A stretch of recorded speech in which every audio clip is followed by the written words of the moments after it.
As I have become more engrossed with Predator lore, one thing has become increasingly apparent to me. There is so much of Japanese culture within Yautja stories. I'm Xenogenesis, and in this video I will explore all the connections to Japan that I can find within the fictional Yautja universe.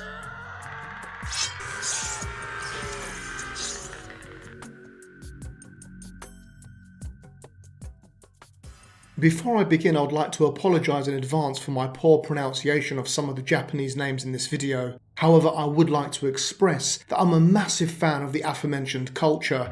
I love Japanese cinema as well as anime. I have always had a keen interest in Japanese martial arts. I admire their technological achievements, motoring and gaming industries, as well as their art and the nation's history in general. I just feel that there is so much to be proud of about Japan.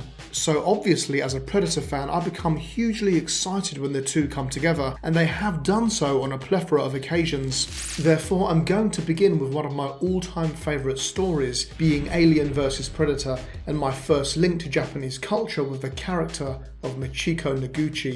Machiko Noguchi was a Japanese employee of Yutani Corporation and worked as an administrator in charge of the Prosperity Worlds colony on Ryushi. The colony was subsequently attacked by a group of Yautja and the xenomorphs they had unleashed on the planet. The incident led to the destruction of the colony and the death of several of its inhabitants. Noguchi survived the incident and earned the respect of the leading Yautja known as Broken Tusk, who blooded and named her Datudi or Small Knife. Machiko would later go on to join his clan, or at least a pack within his clan led by Topknot. Obviously, Machiko has become a highly iconic character that reminds me of Ellen Ripley to an extent, and I have always wondered if this is where the Japanese Yautja connection began. Speaking of her clan leader Topknot, it could also be argued that his character design was inspired by Japanese culture, as the knotted style of his dreadlock appendages resembles the way sumo wrestlers and samurai warriors wear their hair. However, this series of stories are not the only ones that depict elements of Japanese culture. In 1992, we had the 4-part comic book story called Feud. This tale told the story of an age-old Yautja who returned to modern-day Japan to hunt a blind martial arts instructor, the descendant of an adversary it faced in feudal Japan centuries earlier.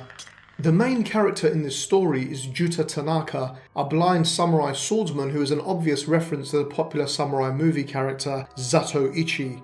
The idea of the blind martial artist has since become a frequent motif in popular culture. My next example is in the story Aliens vs Predator Eternal. This comic has a Japanese connection because it is set in 21st century Tokyo, Japan. However, the series revolves around technology baron Gideon Shun Lee, who is hundreds of years old.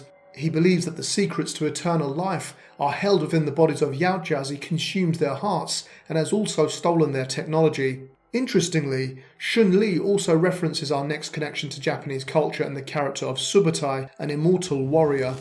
Xenogenesis depicts an ultimate team of Black Ops mercenaries called Spearhead, who are formed to destroy the Predators. Part of this elite team includes the immortal Japanese samurai known as Subutai, who has been fighting Yautja since they arrived on Earth. Soon, however, Subutai discovers that the true monsters are far closer than you might imagine. This realization brings him into direct conflict with his oldest friend and commander of Spearhead, John Dancer. Fearing that Dancer has gone too far in his quest to terminate the Predators, he tries to stop his friend. However, Subutai also enters another battle because he has been singled out as the ultimate prey by a Yautja. Oddly, this character shares the same name as Conan's ally in Conan the Barbarian, who is also a courageous warrior. Now we move away from the comics and look towards some cinematic connections. I will begin with the most awesome fan-made film called Batman Dead End. This short film introduced audiences to Big Red, also known as the Samurai Predator. As the clan leader of the Gotham City hunting party, Big Red seems to have an affinity with samurai culture as he possesses an ornamental belt and swords which are possibly wakizashi and katana variations.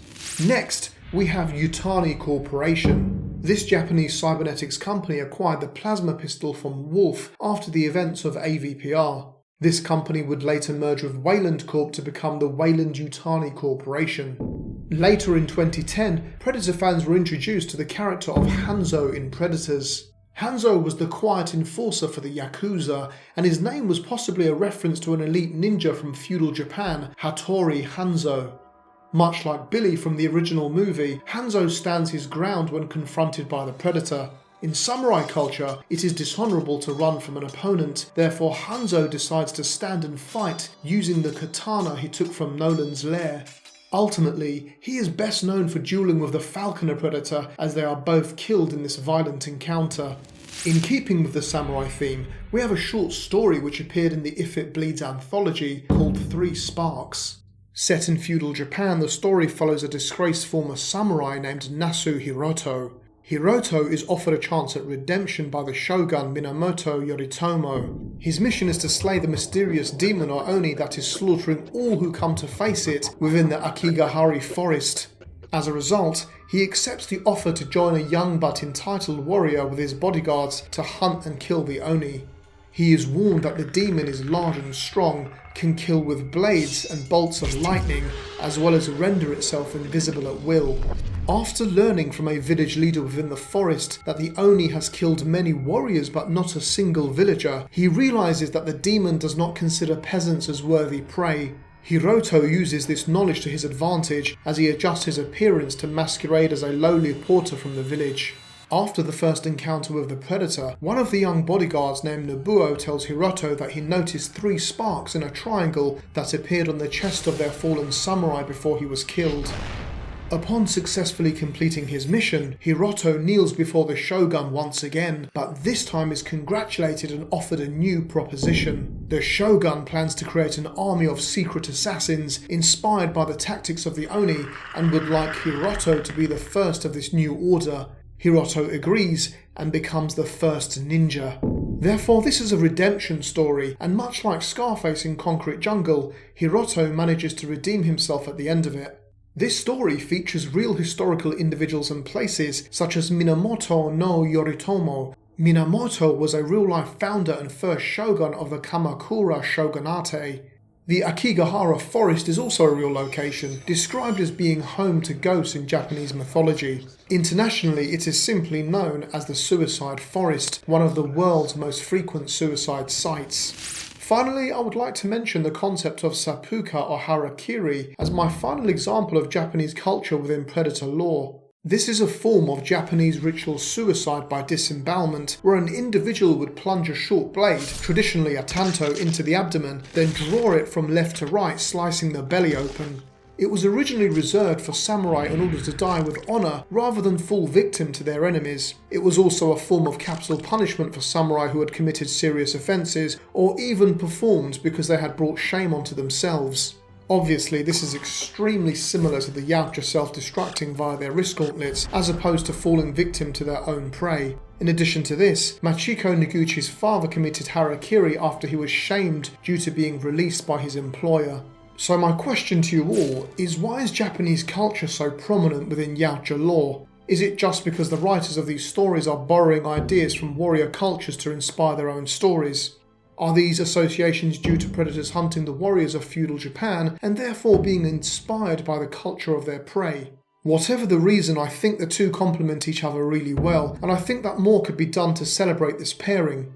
In my opinion, mainstream cinema has failed us Predator fans on multiple occasions now, so I would not want to see another feature film that depicts these ideas. However, I think it would work extremely well in an anime or manga style animated movie.